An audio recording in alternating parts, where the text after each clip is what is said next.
lisensya ng isa't isa. Nagulat umano si OG sa naging reaksyon at binitawang salita ng aktres. Ayon sa vlogger, sinabi ni Kim Chiu ang linyang, "Buti naman pinapasok kayo." Ang linya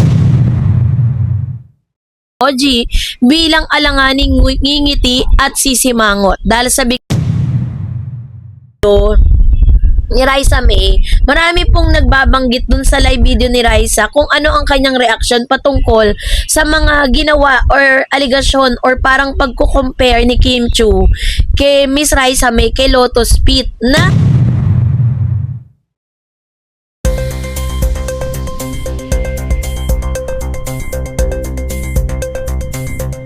Raisa May Dizon and Bimby Aquino Yap. Sa ganitong paraan, ipinagtanggol ng ilang mga showbiz insiders patungkol sa natatanggap nitong bashing dito po sa isang host actress sa kabilang network. So, yan ang ating pag-uusapan. But before that, if you haven't subscribed yet to my YouTube channel, please don't forget to like, share, and subscribe at i-hit mo na rin ang notification bell for more showbiz updates.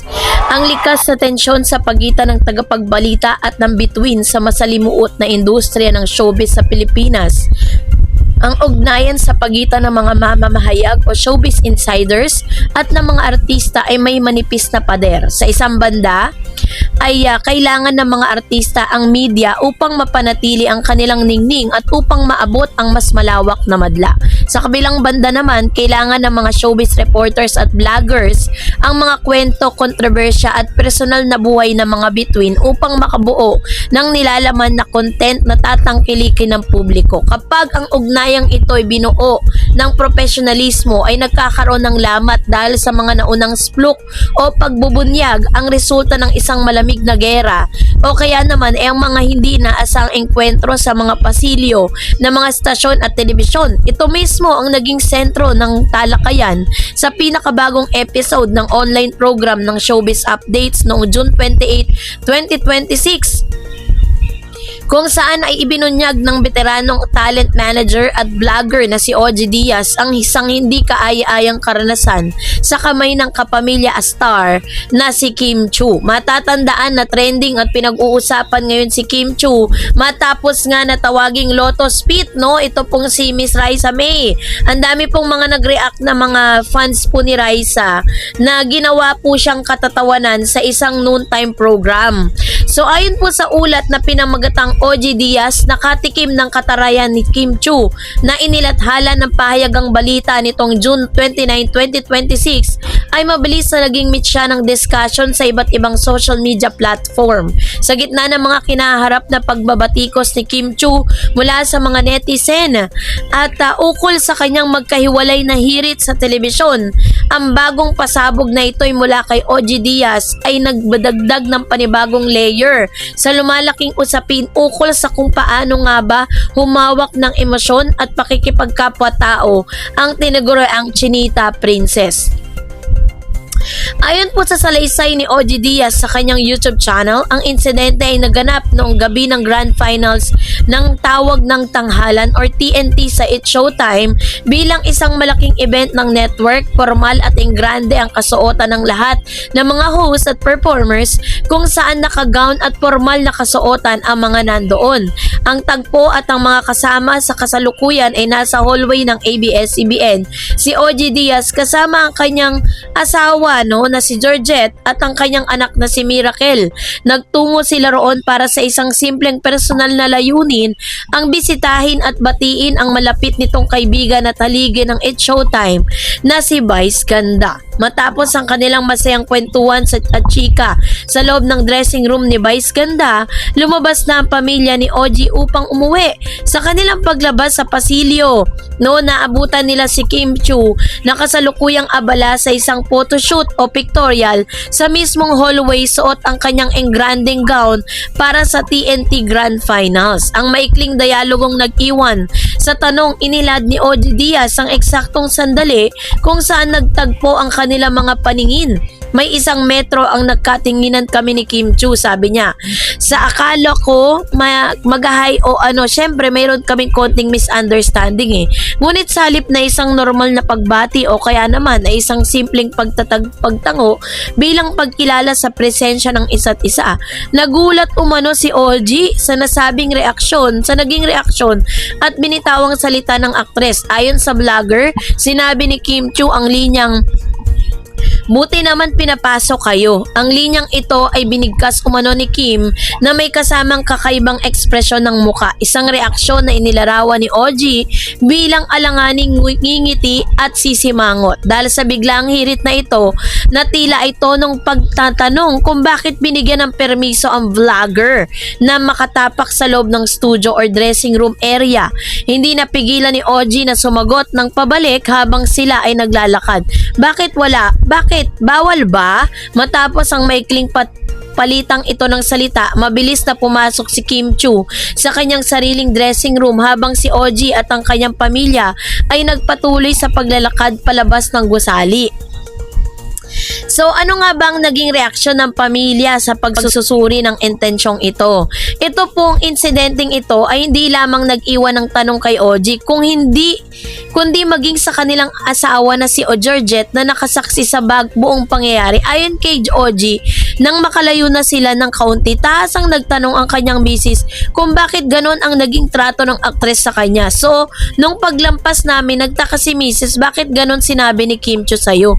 Pwede naman kayong akong deadmahin. Bakit nagdialog ng buti kung pinapasok kayo? Lahat ni OG. Ang puntong itinaas ng asawa ni OG ay isang mahalagang aspeto ng pagsusuri sa etika ng isang showbiz sa industriya. Kung ang dalawang personalidad ay may hindi pagkakaunawaan o malamig ang relasyon sa isa't isa, ang pinaka-professional at ligtas na hakbang ay ang tinatawag na deadmahan o hindi pansinin ang bawat isa, 'di ba? Or polite ignoring. Sa pamamagitan ng pagdededma, may iwasan ng anumang tensyon o awkwardness na maaaring pagmula ng chismis o gulo. Sa kaso kasi ni Kim Chu, ang pagpili na magsalita at magtanong ng buti pinapasok kayo ay nakita ni OG at ang kanyang pamilya bilang isang hindi kinakailangang katarayan o pasaring na nagpapakita ng kawalan ng kontrol sa emosyon.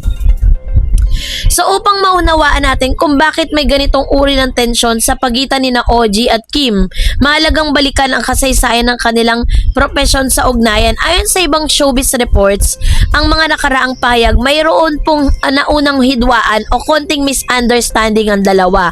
Ang hidwaang ito ay naugat umano ng ibunyag ni OG sa isang nakaraang vlogs na tinanggihan ni Kim Chu ang imbitasyon sa kanyang production na maging bisita o ma-interview para sa kanyang online show. Para sa kampo ni Kim, ang paglabas ng ganitong impormasyon sa publiko ay tila naging negatibo ang dating at nagdulot ng hindi magandang impresyon ng mga tao na naging dahilan upang magtagpo at magalit ang aktres kay OG Diaz.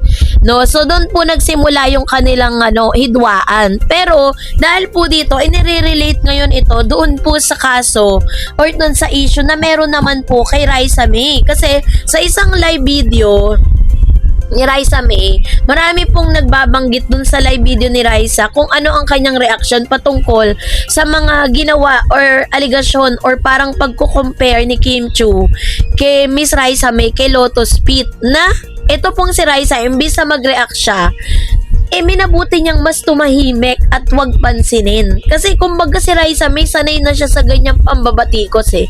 Sanay na siya sa mga panlalait. Ginamit niya nga po yung mga panlalait na yan para po talagang ipakita doon po sa mga nanlalait sa kanya na eto na siya, nagtagumpay na doon sa field na meron siya. Pinilit niya yung sarili niya na talagang umangat, kahit despite the fact na may mga taong nanliliit sa kanya at nangahamak. So pinakita dito ni Miss Raisa na talagang mas edukada at mas meron po siyang tinatawag na pagiging yung pagiging classy sa pagharap ng mga ganitong issue. Sa issue naman po ni OG Diaz at saka ni Miss Kim Chu, sinasabi nila rito na nakikisawsaw daw si OG doon sa issue para mapag-usapan. Well, dahil nabanggit din kasi ni OG Diaz yung issue naman na patungkol kay Raisa May kung paano siya pukulin at paano siya i-bash ng mga tao dahil sa ginawa niya kay Raisa. Ngayon, dahil dyan, mas nagiging trending po ngayon ang Itbulaga. Ang dami pong nag-aabang. So ngayon, natitrigger ngayon tong ibang network, no? Yung kabilang network na mas pag-igihin pa yung kanilang programa dahil ang dami pong mga tension at issues na nababalot doon dahil sa ginawa at panlalait na ginawa ng isang host. Kaya naman isa sa mga sigaw ng netizen, tanggalin daw itong si Kim Chiu dun sa naturang show.